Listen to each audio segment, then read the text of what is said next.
केला कलोळ सकळी गी अष्टदिक्पाळांना भीती निर्माण झाली, वनदेवतेला सुद्धा भीती निर्माण झाली. वनदेवता कोणती, ग्रामदेवता कोणती, आपण पोळ्याला आणतो बघा गावात, ते बाहेरून ते काहीतरी म्हणून टाकतो आपण पारातीच बोरी, त्याला काहीतरी म्हणतात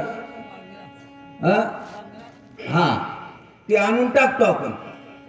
ते आणून टाकतो म्हणजे कशा करता टाकतो अजूनही कोणाला पत्ता नाही आपण का टाकतो ते. कोणी जांभळीचे फाटे आणतात, कोणी काही आपलं ज्वारीचे फाटे आणतात, बरंचसं काय आणून मारुतीच्या पुढे कचरा करतात. पण आपण आणायचं कसं, टाकायचं कसं? प्रत्येक वनातली देवता प्रत्येक आश्रयानं राहते, कोणाच्या वृक्षाच्या आश्रयानं राहते. आणि म्हणून त्या वृक्षाच्या आश्रयानं राहिलेल्या देवतेला घरून जाताना शास्त्राची पूजा करायची, जाताना हळदी कुंकू सोबत न्यायचं आणि ज्याला तोडायचं आहे त्याची पूजा करून त्याला तोडून आणून या ग्रामदेवतेला आणून भिडवायचं. वनदेवता आणि ग्रामदेवता दोन्ही बी एकत्रित आल्याशिवाय रानामध्ये सुद्धा सुख निर्माण होत नाही आणि देवता ग्रामदेवता प्रसन्न झाल्याशिवाय गावात सुद्धा सुख मिळत नाही. बोला, हा कोणाला जावा वाटत नाही, पण जीव हा दान दिलेली वस्तू आहे, हे कोणीतरी घेऊन जाणारी आहे. जेने हा जीव दिला दान त्याचे करीन चिंतन, जगजीवन नारायण कायन गुण त्याचे.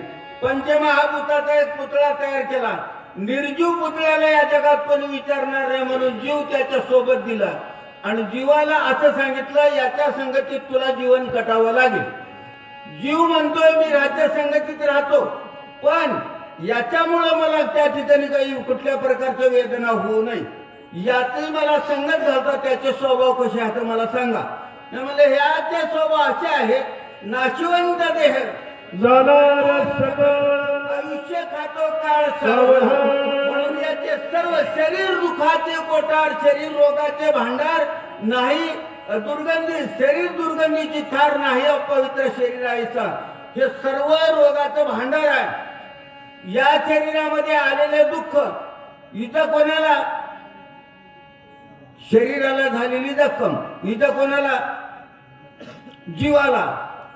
ते जीव म्हणतोय मी तुझी संगत केलो, चांगला हसते की म्हणून जवळ आलो. कान दुखला तरी इजा मला, डोळा दुखला तरी इजा मला, पाय दुखला तरी इजा मला. मग आश्रयाच्या संघ राहायला गेल्यानं जमना काय म्हणून एका दिवशी त्यानं निघून जाते. म्हणून प्रत्येकाच्या जीवाला आपल्याला जाऊ वाटत नाही, आपल्याला भीती वाटते, पण मरण पुढे आले म्हणजे नंतर प्रत्येकाला भीती वाटते. कोण कोण भियाला आहे का?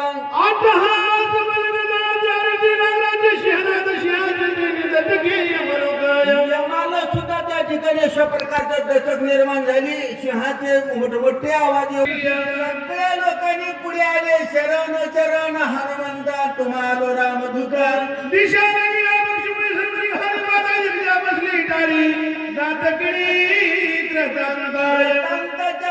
कानामध्ये अशा प्रकारचा आवाज मागेण्यासारखा झाला. महाराज सगळ्या लोकांना वाटू लागलं काहीतरी आपत्ती आली आणि आपलं मात्र आता शेवट झालेला आहे.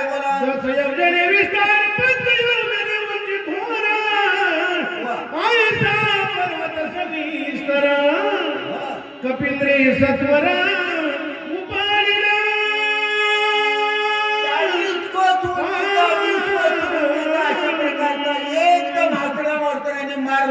मारल्याबरोबर तो पर्वत उपडला गेला आणि पृथ्वी तलाच्या ठिकाणी अशा प्रकारची हालचाल सुरुवात झाली. बळे आपली बाई बरोबर बाई लग्ना कुशल झालं नाही, श्रम नाही अनुमात्र. काम किती करा, कामाचा श्रम घालवायचा असेल तर दुसरा कुठला तरी नाद राहतो माणसाला.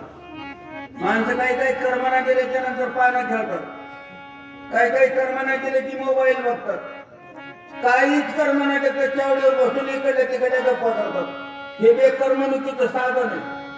तसं काम केल्याच्या नंतर कामाचा श्रम जाण्याकरता पूर्वीच्या काळामध्ये 4 पहिली दळण आमची एक एक माय दळत होती, पण ते दळण दळत असताना माहेरचे गाणे म्हणा, माझ्या माहेराचा वाडा भोवताल किल्ल्याचा काही येडा म्हणा, काहीच राहून झोपडं राहू, पण गाणं म्हणा.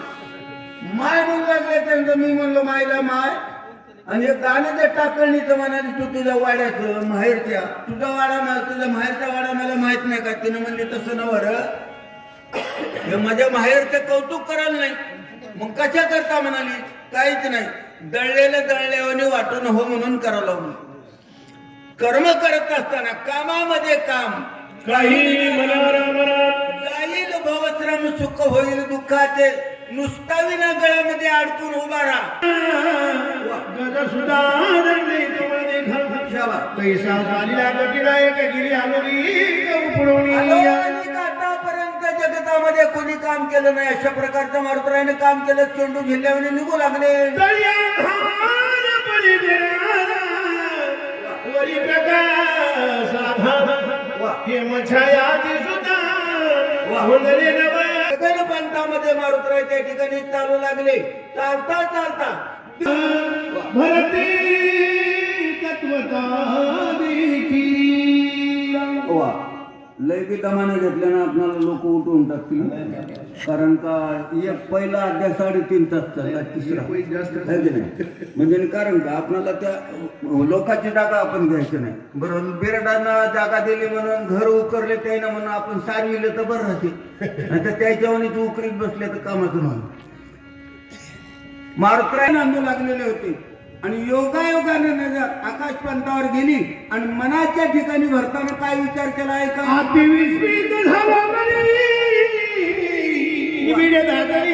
अज्ञानाची रात्र झालेली गगनामधून काय चाललेले वरी उजळ खाली अंगार काय चालत असेल बरं लक्षिता चिन्हे लक्षणा खूप मतदानाच्या गाड्या गावात आल्या पण एकाला घेणार पण पक्षाच्या व्हायला असं म्हणणार की नाही म्हणतो पक्षाचं चिन्ह जोपर्यंत बघत नाही तोपर्यंत आम्हाला पक्षाचं असं वाटत नाही तसं मारुतरायांनी चिन्ह पाहिले प्रत्येकाला चिन्हाची ओळख असा महाराज माणसाच्या जीवनाचं वागणं कशावर नव्हते ते चिन्ह ते वागणं कसं आहे बोलणं कसं आहे ह्याचं कसं आहे माणूस भेटला पण काही बरोबर नाही कसं आहे चिन्ह बरोबर नव्हतं त्यात असं म्हणतात प्रत्येकाने आपलं चिन्ह सांभाळून ठेवत बसायचं म्हणून मात्र भरतानी त्या ठिकाणी पाहू लागले पण नेमकं कोण आहे असा विचार करू लागले मला इंद्र पैसला इमानी विचार करता करता करता करता करता विचाराची परिसीमा म्हणजे त्याचं नाव आहे विवेक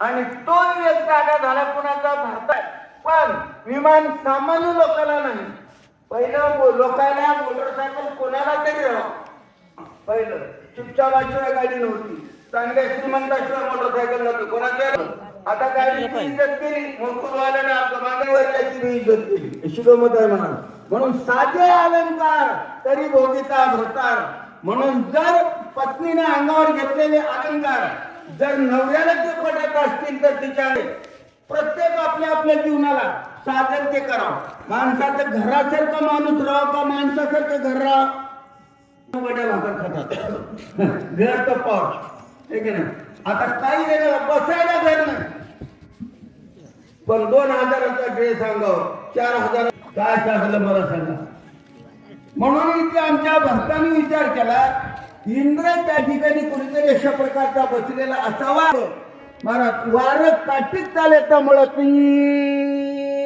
असा आवाज येऊ लागला आणि अमृतमय वली अशा प्रकारची होती तिचा सुगंध येऊ लागला या 2-3 चिन्हाचा अंदाज आमच्या भक्तांनी काढला आणि बऱ्याच आकाशी एकदा कोणत्याही गोष्टीची स्थापना चित्तामध्ये केली त्याची कल्पना तयार होते त्याचं चरित्र तयार होते महाराज आपल्या एखाद्या बापाचा फोटो ढाच्यात लावलेला असतो आणि त्या बापाला बघले की माणसं बसल्या बसल्या म्हणतात हे होय आमचा बाबा आम्हाला कमीत कमी 50 एकर जमीन कमवून ठेवली हेच होता आमचे बाबा दुसऱ्याच्या ढाच्यामध्ये दुसरा एक बाबा राहते हेच होता आमचे कळालेला व्यक्ती अशा प्रकारचं कृत्य करू शकत नाही याला लाज वाटली पाहिजे कोण म्हणतोय खालचा माणूस म्हणतोय कवा म्हणतोय तर वरचा माणूस ज्या दिवशी चुकतो त्या दिवशी खालचा माणूस बोलल्याशिवाय राहू शकत नाही आणि म्हणून भरत म्हणू लागले याला खरं म्हणजे उन्मत झाले अशा प्रकारचे भरत मनाच्या ठिकाणी बसून बोलू लागले जो स्त्री सवी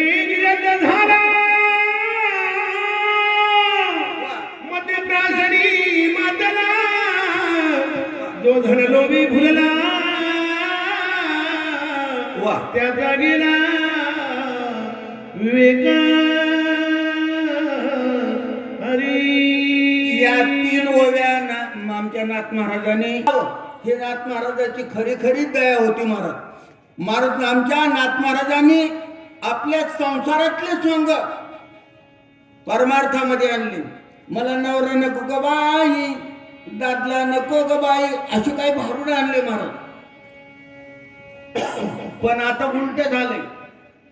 आता काय झालंय सांगतो तुम्हाला. नाथ महाराजांना परमार्थात आणले. आता परमार्थिक लोक संसार करता, संसाराचे सोंग याच्यामध्ये करू लागले. तर आमच्या गावात एक भागवत झालं काल परवा महाराज.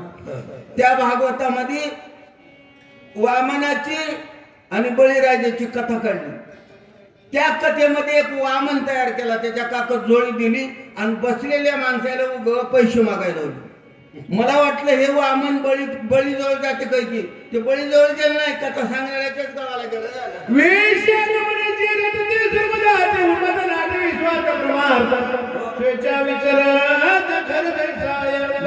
सारे जे व्यक्ती मी माणूस आहो का, माणसाचं खरं वागणं काय आहे. प्रत्येकाने आपापल्या मर्यादेने जर वागलं तर त्या मर्यादेचं पालन, त्याच्यामध्ये कुठला विरोध होऊ शकत नाही. मला कोंबडीने कधी म्हशीचा चारा खाली नाही, म्हशीने कधी गाढवाचं कुठल्या प्रकारचं असं काही खाली नाही. प्रत्येक प्राण्यामध्ये आज सुद्धा धर्माचं रक्षण आहे.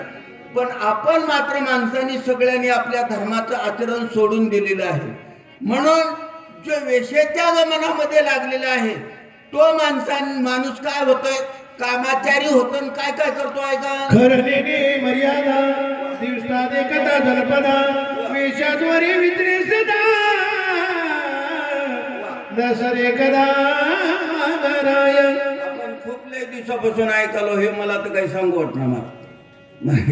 ते 2-4 गोष्टी ज्या त्या की नाही सगळ्याला माहीत होऊन गेलेल्या आता.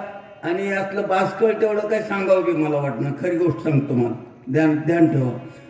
आमच्या गावात एका दारू पिणारा माणूस म्हणलं, महाराज तुम्ही किती झालं पोती सांगायला कीर्तन करायला, पण तुमचं कोण्याच पोतीत नाव आलं नाही. आमचं पिणाऱ्याचं नाव जेव्हा पोतीत आलं तेव्हा कमी हो का आम्ही म्हणलं त्यांना. आता मला सांगा कशी गमत आहे मला. म्हणून यातल्या वाईट गोष्टी लाडस्पीकरच्या द्वारा लोकांच्या कानापोस्तर पोहोचून पदाभिघात मुखावरी आवडी करी झेलित सुखाची मानी निरंतरी पाऊल जाऊन दे दुरी हृदयावरी झेलित हरी. याचं एक चिंतन आहे का मात्र, प्राण्यामध्ये आणि आपल्यामध्ये काय फरक आहे. प्राणी जेवढे जेवढे दुःख भोगतो तेवढे त्याच्या प्रारब्धात जेवढे हात तेवढे त्यांना दुःख भोगायला इथे येतो. आपण जेवढे हाती तिथं भोगायला आहे ना, आगाव करायला येतो आपण. हे की नाही. आपण जेवढे जेवढे जे जे लिहिले संचिती त्याच्यानं चुके कल्पांती हे सगळे जण म्हणतात. पण इथं आल्यावर आगावपणा करतात. कोणाच्या सोयरिकी मोडतात, कोणाचा कापूस इथून आणतात, कोणाचं बाटू कापून आणतात, कोणाचं काहीतरी करतात. म्हणजे हे आगावपणा. जे जन्म घातलाय जेवढं जेवढं तुमचं कर्म आहे तेवढे कर्म मग घेऊन आलात तुम्ही. पण इथून जाताना मात्र तेवढेच कर्मावर तुमची भरती नाही, अनंत कर्म वाईट घेऊन आपण तिथे जाणार आहोत. तिथे गेल्यावर पातके करिता पुढे आहे पुस्तक काय उत्तर देता होशील तू. म्हणून आपल्यापेक्षा प्राणी बरे म्हणावं लागल. मने जन्मांतरीची भली भागी हिचे पद कमळ हृदय लागी दैवी दंडिया भागी व्रता वैरागी कष्टतीया. कोणाच्या दुःखाच्या खपल्या काढा महाराज असल्या गोष्टी सांगून. बघा महाराजांना काय होतं म्हणाले, जन्मांतराचं माझं भाग्य काहीतरी होतं, याला आलं हिच्या पायातले चप्पल मला खायला मिळाली असे काही म्हणणारे लोक आहेत.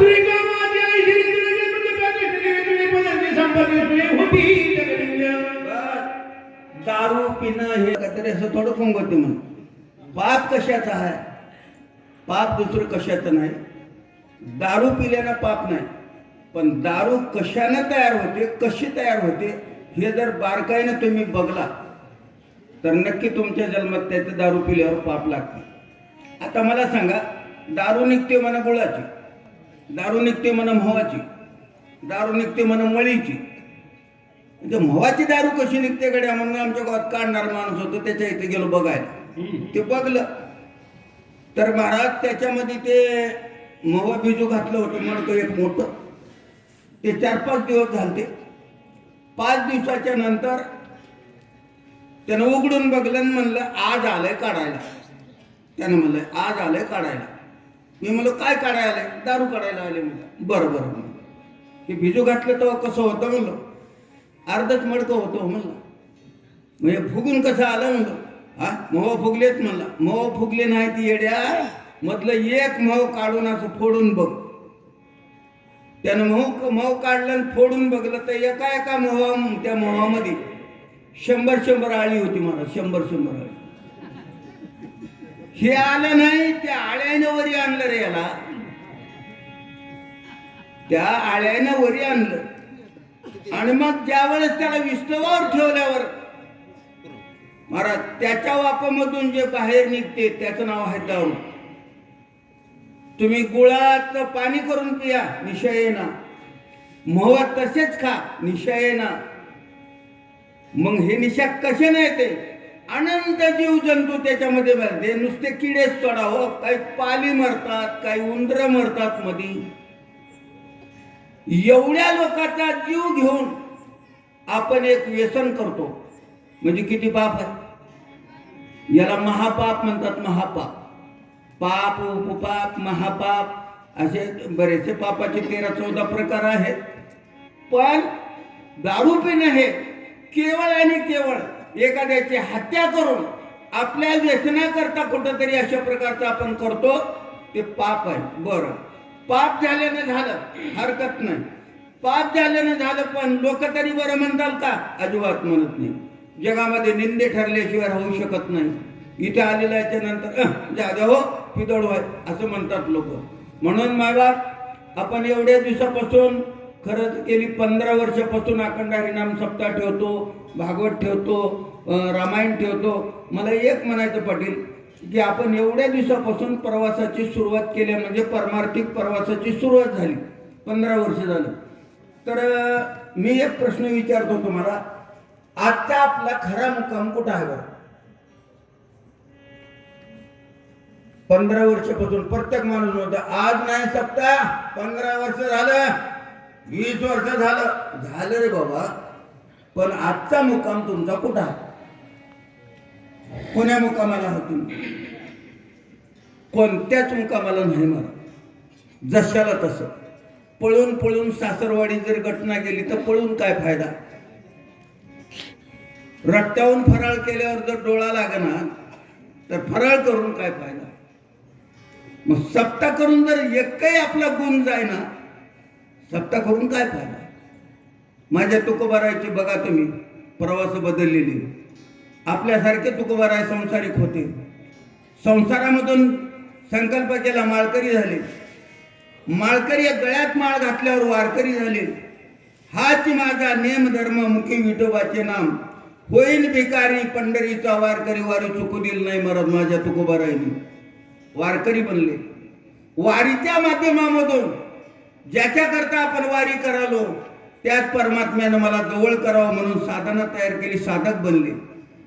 साधना परिपूर्ण झाली, तेच तुकोबाराय साधू बनले. साधू बोध झाला, नुरोनिया ठेला, ठाईच मुराला अनुभव.